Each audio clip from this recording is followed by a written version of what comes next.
All right, everybody, welcome back to Agent Investor, the only brand that helps real estate agents get off the real estate roller coaster. And if you're like me, if you're a real estate agent who's getting tired of sick and tired of working nights and weekends, sick and tired of not knowing how much income you're going to have each and every month, sick and tired of letting the ebbs and flows of the market control your business, you've come to the right place. And today I'm going to talk about a topic that is actually extremely important for real estate agents, especially ones that are starting to become successful and they're looking for what is my next thing? What is the next evolution in my business? And we're going to talk today about why I don't necessarily recommend forming a team and why most real estate teams fail. Now, I have to really emphasize the point here. When I say most real estate teams fail, I am defining most. I'm not defining all. I'm not saying that you can't find a real estate team out there that's very successful or a real estate agent that is a team leader that's very happy that they formed a team. And when I say fail and when I say most, I want to define that a little bit. When I say most real estate teams fail, I would say 9 out of 10 teams that are formed fail. And I also want to define failure. When I say that a real estate team fails, I mean that the person that formed the team or the team leader has kind of given up on growing the team. You see, when most real estate agents decide, hey, I'm going to form a team, they have a pretty big vision in their head of what they want that team to look like. Now, it might be agent count. They might want 5 to 10 or more agents on their team. They might have a certain idea in their head of what they're trying to do. And when I say fail, I don't mean that the name of the team doesn't exist or that even the team ceases to exist, but that team leader, the person that had that idea in their head, I'm going to build a real estate team to build my business, and it's going to do all these great things for me. When I say fail, I mean that person has given up on doing that. Okay. Again, they might have the logo, they might have the website, they may have an agent or two still on their team or an admin on their team, but in general, they've given up. Again, 90% of all teams, by my definition, fail. So first I want to talk about, why teams form anyways. I mean, why would a real estate team, why would a successful real estate agent say, you know what? I don't want to just sell real estate on my own. I want to have a minimum of one real estate agent underneath me, if not more. I want to build out a team. There are a bunch of reasons why real estate agents get that idea in their head.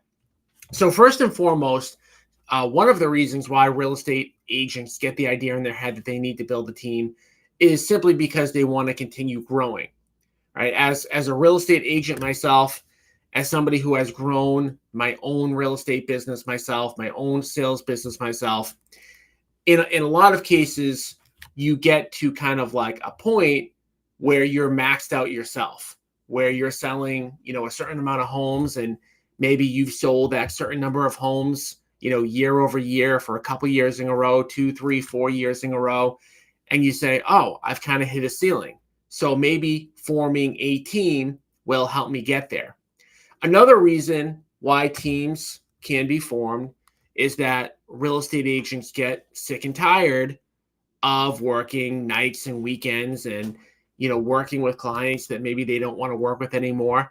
And the idea gets into their head, well, if I build this team, maybe I can leverage my time.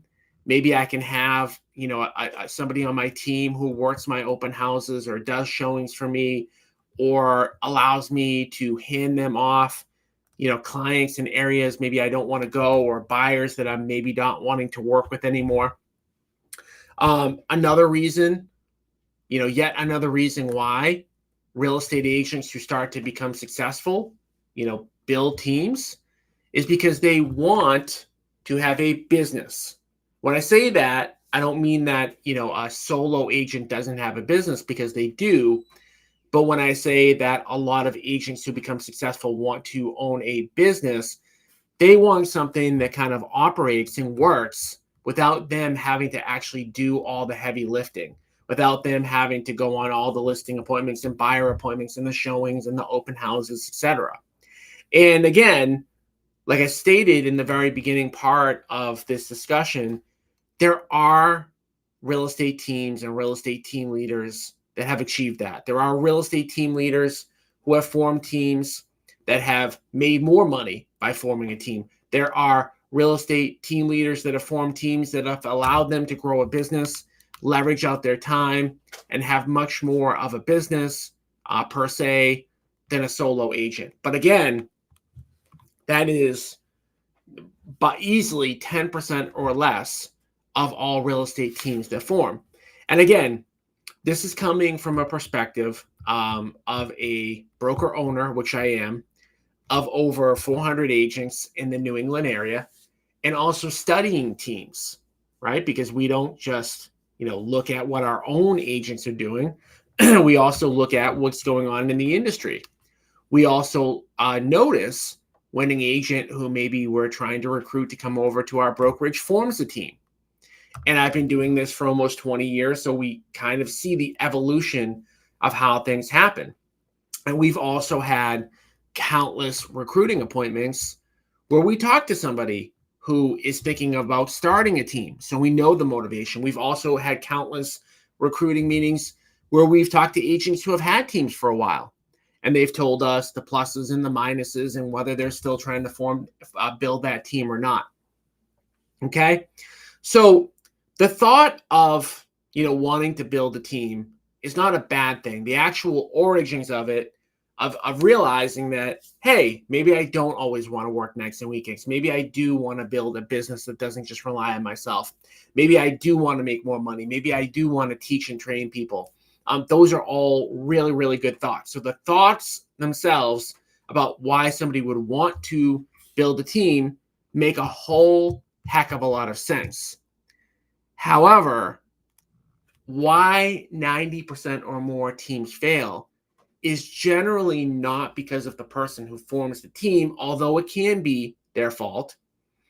But in many cases, it's actually the model itself, right? And you guys hear me talk all the time about the agent investor model, what that model looks like, why I believe in that model. And one of the reasons I believe so much in that model is because the odds are stacked in your favor, right? High level agent investor model. Sell real estate for a living. Go out and find fix and flip deals that are going to provide you with big chunks of income. And step number 3, invest those big chunks of income into passive assets that are going to pay you forever. By following that model, you're going to give yourself a very high probability of success. You're going to be swimming with the tide instead of having a 90% failure rate when it comes to forming a team and building a team. So let's talk about the obstacles that come about when it comes to building a team and why most team leaders end up giving up on that dream of building a team, why it's not a great business model, right? So let's just talk about some of those reasons why, for most agents, I don't recommend building teams, okay? Reason number 1 is that if you're building a team, you have to become a recruiter, right? So agents, whether we like it or not, I'm a broker owner. I hate when agents leave my company, right? It's a really frustrating thing to spend all the time bringing somebody in, teaching them, training them, and then they leave. But that's just the nature of the business. So what you find out when you're a team leader and you're building a team is you have to start recruiting. Now, some agents hate the idea of recruiting and they don't even understand that if you're going to build a team, you need to recruit. And some don't mind it, but regardless, you've got to carve out time each and every week to recruit. So it's adding another sale kind of into your business, right? Another task into your business that needs to be done. And in and of itself, a lot of team leaders realize that they don't like recruiting. They don't want to recruit. They'd rather just sell houses. And that can be one of the reasons in and of itself that a team fails, right? A team leader may bring on an agent or two. Those agents eventually leave. If they haven't been recruiting, their team is going to go to nothing. Okay.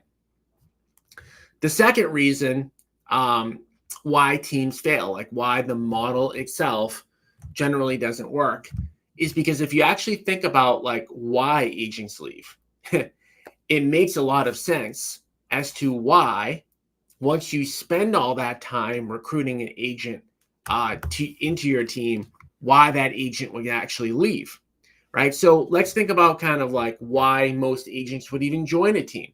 Like, why not just join a brokerage? Well, in a lot of cases, that agent who forms the team, they're typically a successful agent, and they're attractive to work with, right? The brokerage provides some services to help an agent grow their business, but an individual agent who's a team leader can provide direct one-on-one mentorship with a very successful agent. In some cases, they can provide leads. In some cases, they can provide other opportunities for agents. So it can be very attractive. And typically speaking, if you're building a team, the type of agent that's going to be attracted to working on your team in general is going to typically be a newer agent.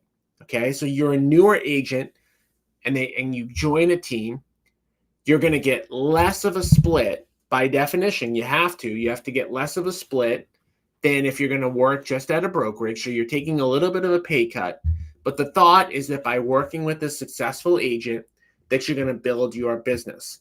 Now, from the successful agent point of view, one of two things is going to happen when you bring a new agent onto your team, right?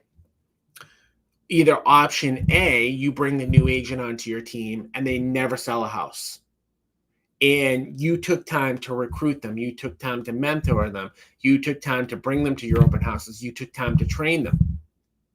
And then they never sell a house. And then within a brief period of time, call it 3, 6, 9, 12 months, that new agent that you brought onto your team that never sold a house ends up saying to you, hey, Tom, I really love being a part of your team. I really love the idea of being a real estate agent, but I just can't afford to be a real estate agent anymore. I haven't sold any houses. I'm sorry. Thank you very much. And they're now not on your team. Or that person continues to be on your team and they never sell a house. And option number two, and this is just generally what happens, and this happens far less. Most of the time you take a new agent on your team, they're really not going to get off the ground because most real estate agents fail. I know we all know this. Option number two is you bring an agent on your team and they start producing. And you're teaching them, you're training them, you're mentoring them, and they're hitting the ground running and they're doing awesome. And you're like, wow, this is exactly why I built a team. This is rewarding. I can see myself scaling this team. And then all of a sudden that agent asks you for a meeting and they say, hey, Tom, I want to thank you, so very much for being a part of your team. I really didn't know what I was doing before I joined your team. But now that I've been on your team for a while, I get it. I understand like how to become a successful agent because of you. And I want to thank you, but I want to go on my own. And the reason that agent generally wants to go on their own is because they're going to get an automatic pay raise by leaving your team. So again, when I talk about swimming against the tide, right? Obviously, you recruit an agent to your team. They never sell a house. Even if you just spent the time filling out paperwork for them to join your team, you just lost money, right? So as a successful agent, which most team leaders or successful agents or are successful agents, you don't like getting your time wasted, right? So every time you bring on an agent that doesn't produce, you're like, geez, why did I do that? I had to personally take the time, energy, and effort into doing this, okay? Or you go the other way, right? And the other way really hurts more, where you actually mentor and foster an agent and then they become successful and now all of a sudden they're gone. And you're like, I cannot believe. I mean, the feelings are always the same if you're recently starting a team where it hurts. You help train and mentor and teach that agent. And as soon as they started making money, started making you money, started making them money, they're gone. Okay. And again, these two types of agents are very, very common, right? It is very uncommon for somebody to join a team, an agent to join a team and stay on that team long term, which goes back to like my point number one about why it's hard and what you need to be doing to continue to have a team. You always need to be recruiting because you always have to fill that backfill of agents that are going to leave. And it doesn't matter what team we're talking about. And I've studied this. I had my own team. It doesn't matter what team you have. You're always going to have agents leaving, right? That's every brokerage. That's every team. That's just a fact. So you always have to be recruiting, right? So some people, when they start a team, they recruit, they have some agents leave, they either go one of two ways at that point. They either say, hey, I'm going to double down on this, and I'm going to realize, okay, I could have recruited more. I could have, retained better. I could have done more things to keep those agents. Or, if this is 6 months or 12 months into somebody building a team, they do what I said earlier, which is like they typically don't shut down their team. They don't get rid of their name. They don't get rid of their website. But they just aren't focused on it anymore. Because again, getting back to like, why do agents form teams in the beginning? They want to make more money. They want to get more of their time back, right? And what I've just expressed happens 9 out of 10 cases is that the team leaders are actually making less money. Why are they making less money? They're making less money because they're spending time doing things that aren't producing for themselves, right? So their sales take a hit, right? That's one of the things that most people don't realize is that when most successful agents build a team, their sales themselves actually decrease because they're spending time recruiting and mentoring and training and coaching, right? That's just very common, right? And then they also have less freedom. They think they're going to have more freedom when they're building a team, but guess what? Now you're not just answering to yourself. Now you've got somebody who needs help. You've got somebody writing up an offer. You've got somebody managing a listing that needs your help. And they're going to go to you directly, if they're on your team. So, I'm going to kind of stop there with, expressing why 90% of all real estate teams fail. There's other reasons why they fail and why you're swimming against the tide. But I want to say one more thing, which is, again, what most people don't do and what I strongly would advocate anybody who's thinking about joining a team do, which is to talk to 5 to 10 current agents that have teams or who have had teams and ask them how it's going. Ask them if they would reform the team over again. Ask them what the pros and cons are of having that team and whether or not, again, they would do it again or how they might do it differently. Because one thing that I've made a mistake on in my career is not really studying what the most common outcome is before doing something, just getting all excited and being like, hey, I'm going to form a team. Hey, I'm going to do this. I'm going to start this business. I'm going to do that without realizing, oh, geez, like I only had a very small percentage chance of being successful. So I shouldn't have actually spent my time there. Okay. And again, to be clear, I'm not anti-team per se, but what I am is I am pro-investing because in most cases, what people want out of building a team is actually easier gotten through investing, right? So when we say swim against the tide, like you're building a team, you're taking time out of your day to recruit, train, mentor, coach, and then you're usually not making money. It's the exact opposite when you follow the agent investor model, right? If you focus on your own sales, right, not anybody else's sales, you make as much money as you possibly can in your own sales to pay your bills. And then you keep an eye open for great flip opportunities. Again, there's 3 steps in the agent investor model. Step 1, sell for a living. Step 2, get the training needed in order to find great flip opportunities that you either do yourself or you partner with us where we put up the money, we do the construction, we split the profits 50-50. And then you invest those big chunks of income into passive assets. Whether you own the assets, you invest in syndications, whatever it is, that is swimming with the tide. And that is something, by the way, that anybody can do because there's a lot of other problems when it comes to forming and managing a team, right? Forming and managing a team Like you're managing personalities. Like when you're a solo agent and you're only answering to yourself and it's just you, that is a much different skill needed than if you're building a team and now you have a transaction coordinator, an admin, you have 5 agents that all need your help at the same time, right? So it's actually a different business. I'm not saying it's a worse business per se, but some people don't have those skills that are necessary to succeed. Whereas, again, following the agent investor model, number one, sell for a living. Number two, find fix and flip deals. And number three, just invest that capital into passive assets. Anybody can do it, right? Any agent can do that. And again, how can they do it, right? So again, step number one, focus on selling yourself. You already know how to do that, right? So I don't really need to extrapolate. I don't need to go into more detail there.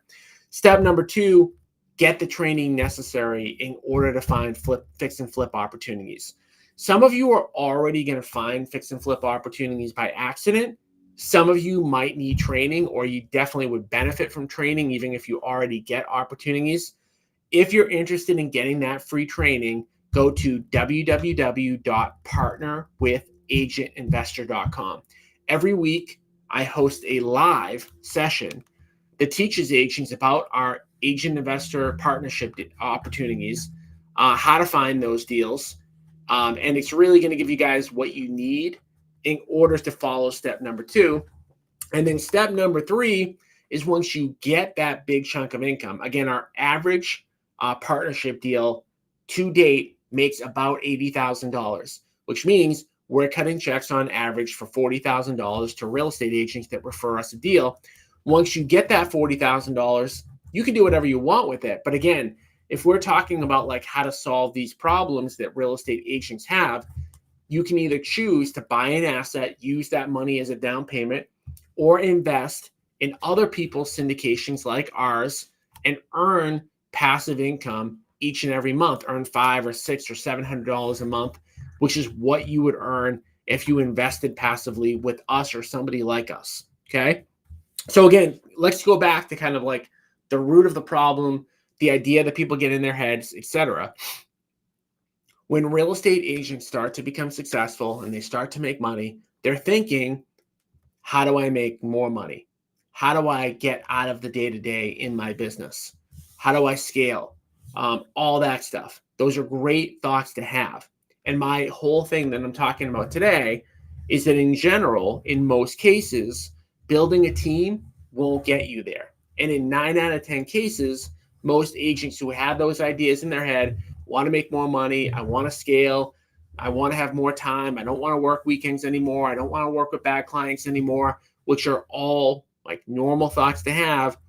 Usually building a team won't get you there. Whereas with investing, you can see how easy it is to get there, right? When you're building a team, you also have to learn all these new skills. We talked about recruiting, retention. How do you build training systems? How do you keep agents? All that stuff, right? Whereas you're following the agent investor model, you're selling for a living. You're just learning how to find fix and flip opportunities that will teach you how to do. You would come across those in your day-to-day anyways. We're not talking about spending an extraordinary amount of time, this time it takes to really try to build a team. And then you're investing passively into assets, which is really going to solve all of your problems, right? When you have $5 or $10 or $15 or $20,000 a month of passive income coming in, now you don't have to work nights and weekends anymore. Now you can work with the clients who make the most sense to work with.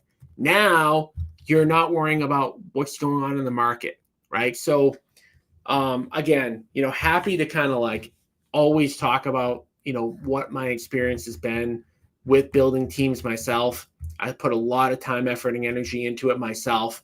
I had a buyer team, at my brokerage. I've done a lot of things just myself, right? All of the stuff I talked about earlier about how difficult it is to build a team, I experienced it. And for those of you who know kind of like what I've done on the investing side, like I fixed and flipped over 1,000 homes. I built a pretty big rental property portfolio, built apartment buildings. Like I've done a lot. And I can tell you that by comparison to building a team's way harder. It's just way harder. And I'm telling you this from my own experience. And I feel like, very capable of building a team. Like I think in my head I can build a team, but then when you actually go out and you do it, you just struggle. I could tell you a million and one stories of like the buyer agent team that I had at my company. And like I did everything to provide people with leads and get people to pick up the phone and just all this stuff, and just never worked. I was personally never able to turn a profit. And when I say that, I don't mean I broke even. I actually lost money because I was spending money on leads, spending money on sales managers to manage these leads. So it's not a route I would go down. I'm happy, guys, to share. Like if you're thinking about building a team right now and you haven't started yet, I said reach out to 5 people or more who have done it in the past or who do it. Reach out to me too. Like I'm happy to share, more in-depth stories with you. Best way to do that is to follow me on my personal Facebook account and send me a message on Facebook. And you can do that at Tommy Caffarella. So Tommy, and then my last name, Caffarella, and reach out to me. And if you're thinking about building a team, tell me what you're thinking about doing, and I could probably give you some solid advice for free. I'm happy to do that. At the end of the day, like I mentioned a lot, like how we spend our time dictates what our net worth is going to be, dictates what our success is going to be. And I've done a lot of things in my, business life since, the 20 years I've been building a business that has not worked out, that has been a waste of time. And building a team for me was a complete waste of time, even though I had a lot of resources in order to do it. So I hope that, this stuff, resonates with you guys. I do know that there are some successful teams out there. I do also know that there are some teams out there that look successful. They have a lot of agents, but the reality is that the team leader's not making a bunch of money or is not happy. That's another thing that most people don't think about.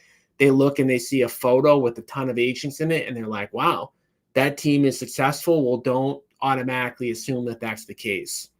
So I'm not trying to scare anybody to build a team. All I'm saying is if you're thinking about building a team, put some good thought into it, talk to a bunch of people, and consider investing, right? Because it's going to be easier. It's going to build your net worth faster, and you're going to deal with far less headache. So if you are interested in learning more about the agent investor model, where we teach real estate agents how to invest without, you don't need any capital in order to invest, right? We teach agents how to invest with no capital. The biggest example of that is our partnership program. Hey, you find a deal, we're putting up the money, we're doing the construction, then we're splitting the profits 50-50. If you want to learn how to invest, jump on that next call with me at www.partnerwithagentinvestor.com. And again, if you guys have any questions about forming a team, follow me on Facebook at Tommy Caffarella. Send me a DM. Happy to go into more detail about some of my experiences to help anybody, do the right thing. Well, when I say the right thing for you. And if that means you end up forming a team, so be it. But at least you'll go into it with a more kind of educated stance.